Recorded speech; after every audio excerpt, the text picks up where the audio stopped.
I think that the worst thing that can happen is looking over your shoulder and regret things that you haven't done. Hi, everyone.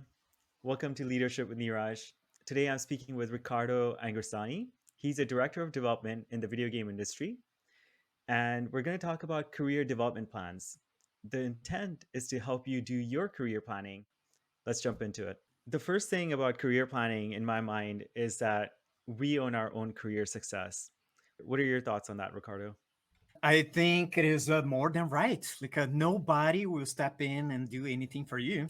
You can have mentors, you can have coaches, but ultimately it's up to you to make the final call and make a decision about where you want to go. I agree. There are some managers who really invest in you, and I would think those are rare actually. So, what exactly is career planning in your mind? And then I'll share my thoughts as well. So, long story short, I think that career planning is trying to find where you want to go, what you want to do with your life, professionally speaking, and then splitting that into a time horizon. Let's say 1, 5, and 10 years. That would be a pretty good start. I think you put that very eloquently. Let's talk about why why career planning is important. As doing some sort of analogy with software projects, I see that we could be in different moments of our lives in terms of careers. So it could be in a ideation or discovery period, right? Like, well, I don't even know what I want, or I'm tired of this and I want to change. So that would be the moment of this ideation, and then you move into planning. Well, I think these are the steps that I want to pursue, and having clear what those steps are and what is the ultimate goal, not just like what is the path, but where is the end of that path. It is extremely important, so then you can benchmark and see how far or how close you are to those goals. And then you need to get to some point where you stop and you reevaluate that cycle.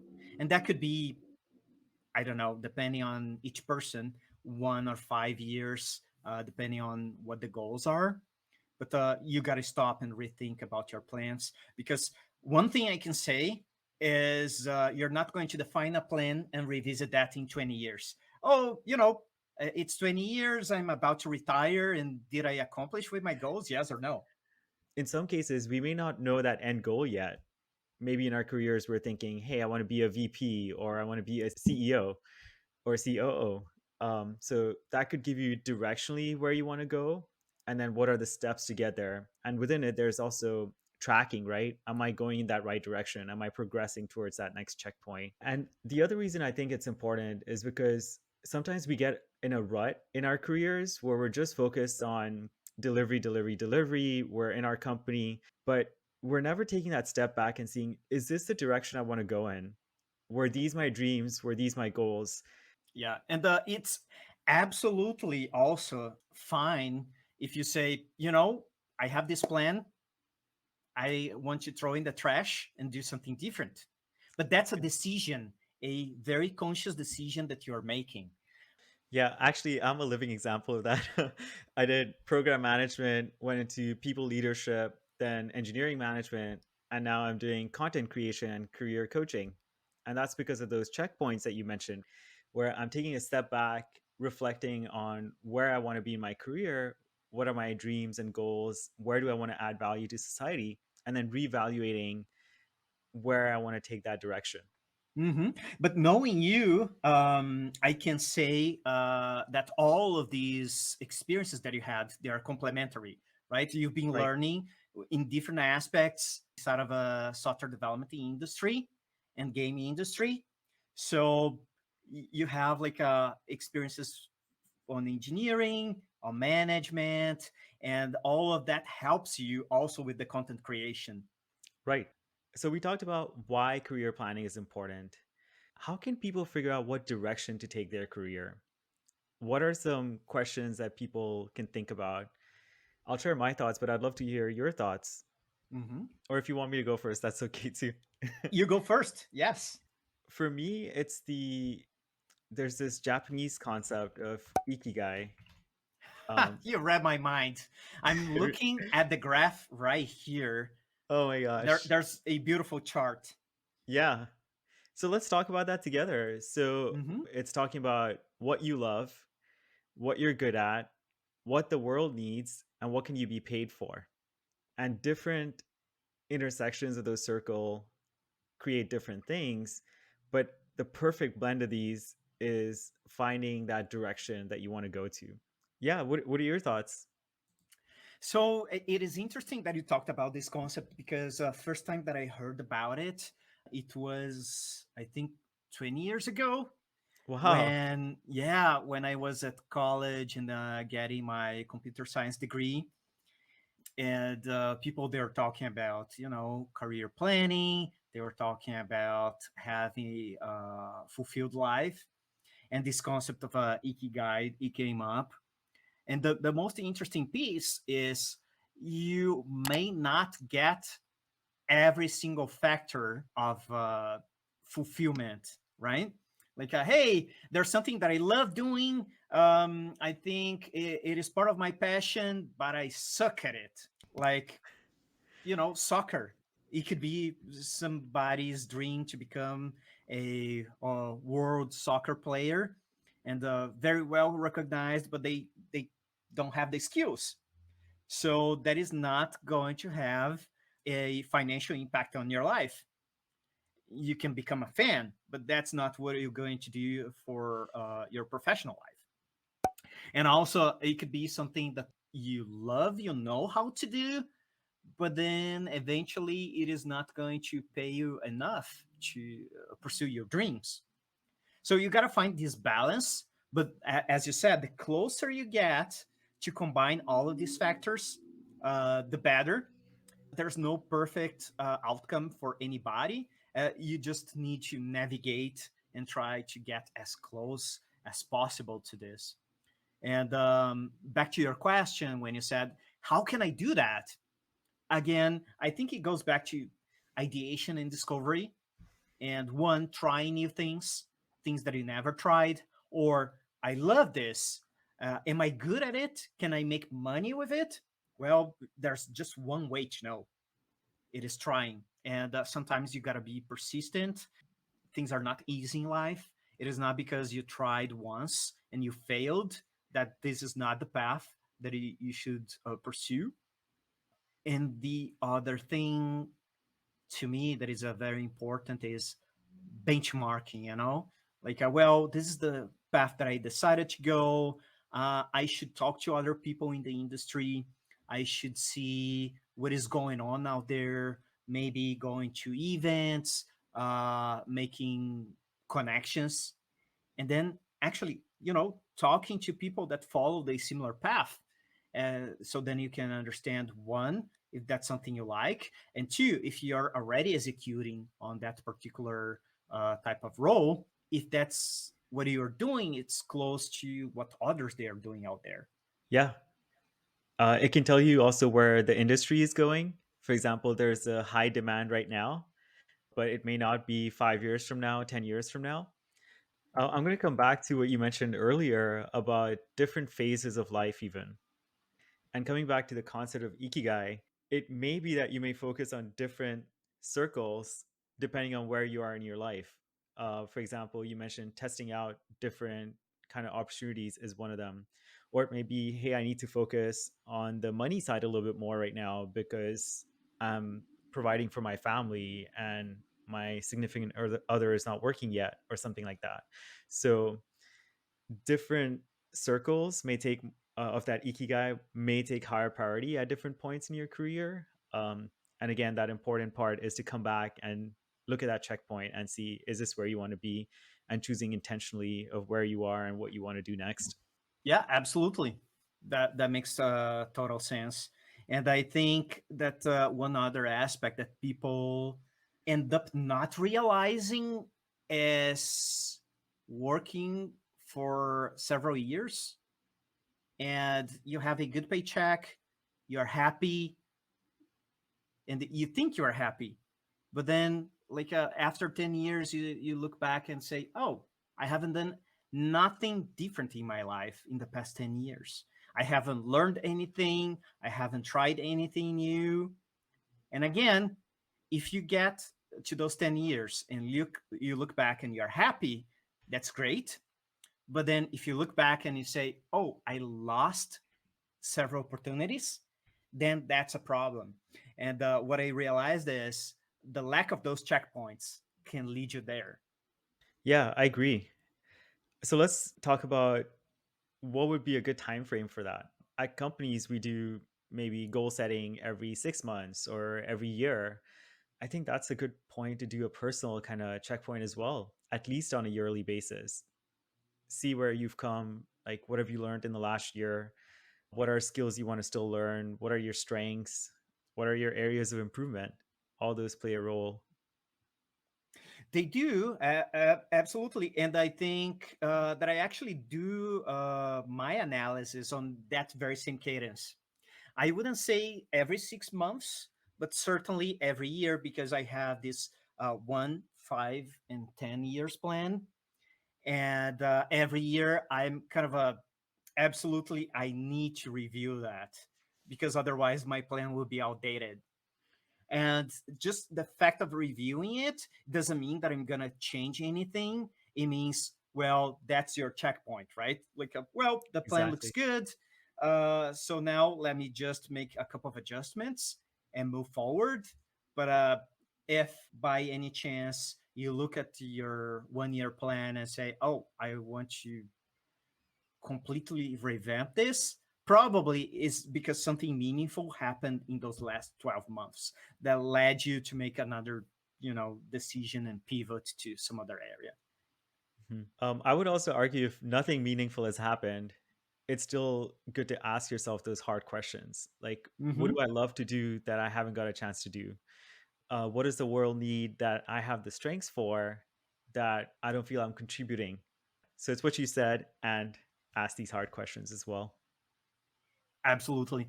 I think one other part of a ikigai that helps a huge deal is understanding who you are. And then you talked about strengths and weaknesses, and there are many ways of getting there to understand, like, well, where should I invest in, or is anything dragging me down?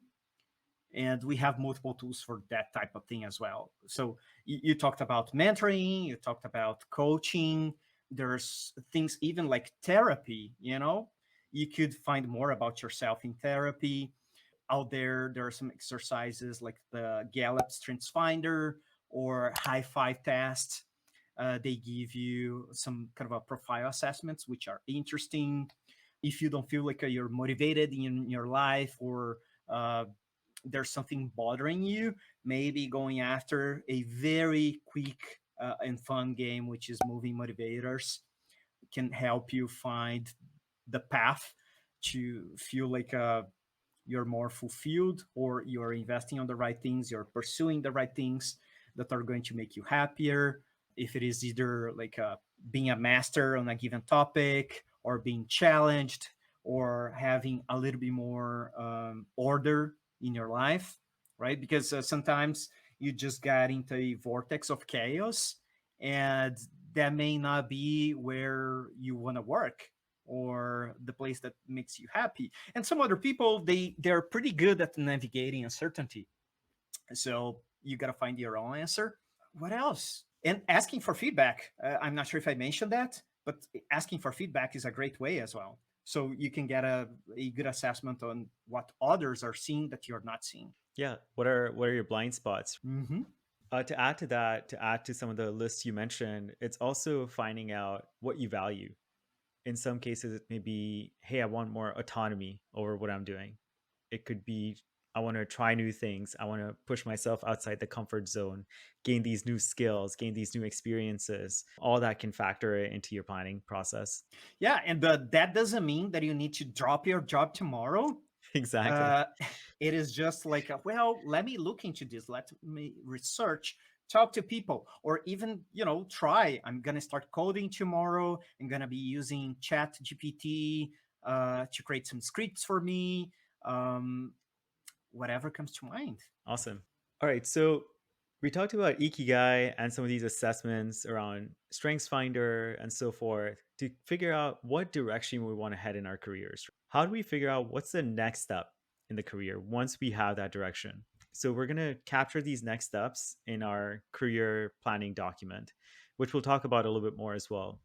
But let's talk about how do we figure out those next steps? I think you went through a kind of a strategic planning, and then you go into tactical and operational. Yep. And the most important part of it, it is defining short-term goals. I'm gonna read this book because I want to acquire this knowledge. I'm gonna get this course because this knowledge, or I'm gonna do a proof of concept, create something on GitHub and share with the community because I want to get feedback. But setting a goal with a very well defined timeline is the best way of doing something like that. Because otherwise, you can get lost into desires and dreams versus actual goals and getting something done. I'm going to set a timeline to the next step a little bit. So you talked about the immediate next steps, right? Which is here's what we're going to do tactically. I'm going to put another checkpoint just a little bit ahead, which is a year from now or 2 years from now. And I would say one thing that can help a lot there is looking at the next job that you want. And it could be, hey, I want to be a manager or I want to be a director, and looking at that job description. What are the skills needed for that role? What is the experience needed for that role?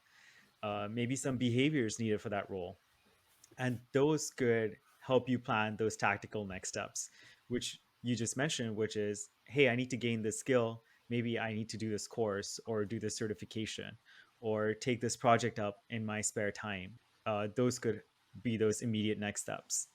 And I think also you when you talk about a job description, something that I see as very valuable, and it is an interesting approach that not lots of people they take, is if you're at a company that you're happy at and you are pursuing a more senior position, just say it.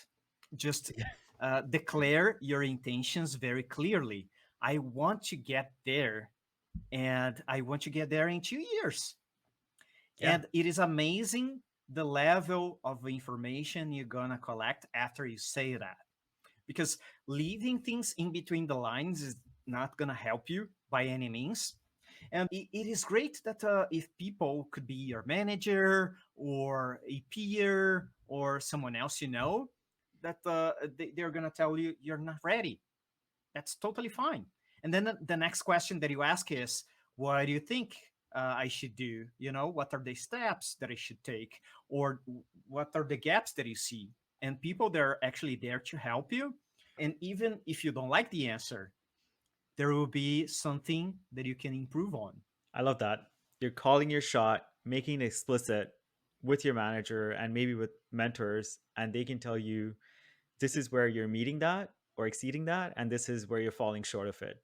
And that can help you with your career planning on these are the skills I need to gain or experience I need to gain to fill those gaps and catch up so I can apply for that role. And I would even say, in some cases, depending on how close you are to that bar based on the feedback you're getting, it may be valuable even just to apply for that role. Going through that interview process, you're going to get that hard feedback of where you meet and where you don't meet the requirements for that role. And again, that can go into your career planning as well. Yeah, and there's a situation that I was talking to someone in my connections where this person was sharing with me that their manager offered a position to become a director in the machine learning area. And that person said, well, I like everything, all of the technical aspects of machine learning, but I don't want to be a people manager. And the person was like, but you are so close. And the answer was, but I don't want it. And that's how they left the conversation. So then I was talking to them and saying, hey, it is okay that you stated very clearly what you don't want to do. But now the next step is tell your manager what you actually want to do and make a proposal. Even sometimes when you're talking about more senior roles, you can even propose a role that doesn't exist, but you gotta be something very solid, and you gotta say, well, this role is gonna have these responsibilities.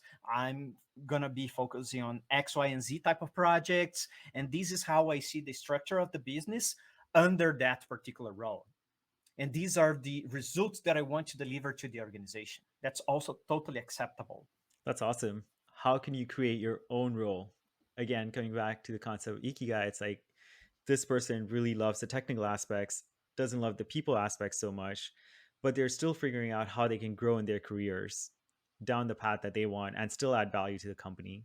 Maybe tangential, maybe not. I would even ask this person to suggest ideas on how they can help their manager fill that gap. It could be maybe help with recruiting or interviewing so that you're not leaving the manager at, hey, I don't want this role. And here's what I want instead. It's okay, here's the need that you see. How can I help you meet that, even though it's not me as that answer? So Mm-hmm. that creates a win win situation. And it also shows that you're invested in your manager's success, in your company's success, and you're not leaving this void there because you're not interested in it, so to speak. All right. So let's jump into the actual career development plan. We've been talking about some of it already, which is time horizon, thinking 1 to 2 years out for the immediate future, then 5 years and 10 years. Depending, we have this concept in games, which is the fog of war. There's only so much we can see ahead of ourselves. So, depending on your fog of war, maybe you can only plan for the next 2 years because you're going to try to get to that checkpoint to give you data on how much you like the direction you're going in or the skills that you're gaining and so forth. In some cases, people may have that 5 year horizon or 10-year horizon, and they've spoken to mentors to figure out, hey, this is what that looks like. Let's talk a little bit more about this document, that the actual career development plan, right? We talked about the next steps. We talked a little bit about here are the skill gaps, here's the experience I need to gain. What else would we cover in this document? So I give you my example. What I have in this type of document is one, the roles that I'm aiming at. Two, whatever other things that I'm gonna be doing in my personal life that are going to be contributing to that goal or taking me away from that goal. So then I can actually make sometimes short-term decisions. Things like, well, I don't have this job. I want to keep like a remote job, but that job for most of the companies, it is only on site. So then you make an intentional decision about, well, for the next 2 years, I'm going to move to this company. I'm going to be on site every day because that's a short term goal. Maybe in the future, that's not what I'll be doing, but I'm making short term commitment. So also making this evaluation of professional goals versus your personal life, and make sure that the compromises they are acceptable. And then for the very short term, it is finding ways that I can contribute to the company that I'm at, in the role that I'm in, with aspects of what I'm trying to achieve. So, for instance, I want to become a VP, and I know that I'm gonna become a VP in, I don't know, 1 year. But what are things that I could experience right now and do right now and contribute to the company that are going to take me closer to that? Making this map and identifying those tasks, it is extremely important. So, list of jobs, list of things, very practical and tangible list of things that you can do, evaluating compromises with your personal life, and looking for things that you would like to learn. So, books, courses, training. These are all things that I have on my personal plan. That's awesome. I'm going to add one more thing in there, which is what are the blockers? What are things that can potentially stop you from either gaining these skills or hitting that VP in 1 year goal? And thinking almost like a risk assessment. What is the probability of it happening? Um, and what can I do to mitigate it? And in some cases, you may not know the answer. And that's where mentorship and coaching can come in as well. Yeah. And I don't think this is actually related to any part of a 1, 5, and whatever years plan is, like a 50 years plan. But one thing that in my experience, I realize it is key is to have a mentor along the way. Everybody needs a mentor. Could be a friend, could be a colleague of yours, could be even your parents. But at one point in life, any point in life, you need a mentor. It makes things way easier. I don't need to reinvent the wheel. I don't need to figure out things by myself. If I have someone with more experience, I'll ask for guidance. And then I can avoid lots of pitfalls, lots of risks, as you mentioned, that I would fall into if I were there all by myself. Yeah, I completely agree. The mentor can also help you with the unknown unknowns. We don't know everything, especially ahead of us. Someone who's walked the path or walked a similar path can tell us what we don't know and help us plan as well. I like to look at two sets of mentors in that sense, which is someone who's maybe one or two steps ahead of you versus people who are 10, 20 years ahead of you. Hmm. Um, there may be different advice that these people give you. Getting advice from both these camps of people has been super valuable for me. Especially, I feel in some ways, the people who are just a couple of steps ahead of me because they can give me practical advice on exactly what to do next.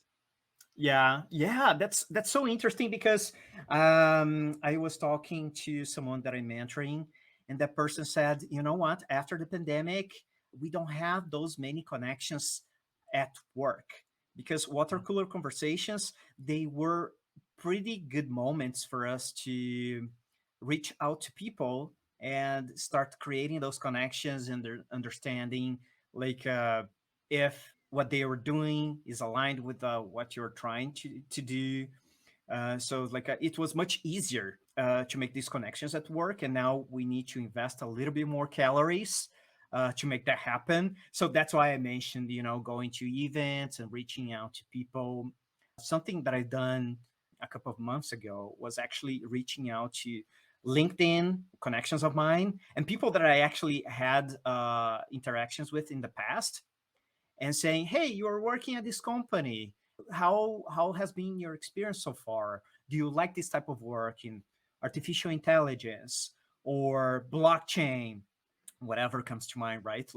And then hearing from them what they had to say is great. And I was even able to set up a couple of one-on-ones to actually have a good conversation about it. In some cases, a general mentor can be super valuable where they've been there before, they can guide you. I would go even further to say find mentors for specific things that you need help with. So, for example, if I want to gain skills on how to be a better people leader, people manager, then I will go find a mentor who is amazing at it and can guide me through it. If I want to get better at coding Rust, for example, then I'll find someone who's a technical expert in that, maybe who's someone at principal or architect level, and ask them for their advice and have them do code reviews and so forth. So being specific with what kind of mentor you're looking for, and maybe you'll have multiple mentors. Ideally, actually, you may have multiple mentors. I would say look into that as well. Yeah, I must say that I never had multiple mentors at the same time, but I did have like several mentors throughout my life, Yep, and that's key. Like, well, I'm pursuing this new thing. Who is the person that can help me specifically with this? Right? exactly. Not the same person will have all the answers or all the right answers. Yep. There's so much that any of us that we can cover. Yeah, it may be this is this particular thing that you're focused on right now at your point in your career. So that's the one mentor you need right now. And then you can move on to another one or come back. And over time, you're also building a network of mentors, right? People who you can learn from, which is pretty awesome. I want to tie a little bit of bow on the career planning horizon.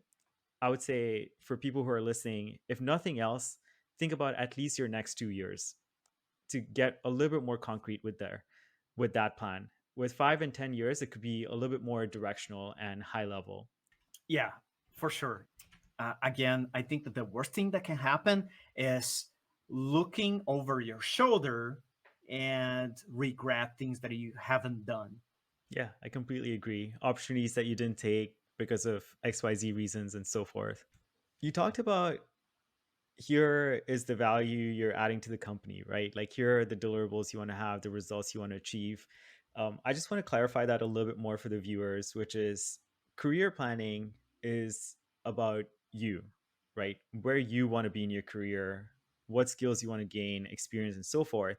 The yearly goal setting that we do at work is more about the value that you want to add to the company, to the end users, and so forth. So if you're working with your manager, there's a section in your yearly plan. I'll keep that like high level for now, that has specific results you're going to drive for the company. And then the second section is about specifically what value are you adding to yourself.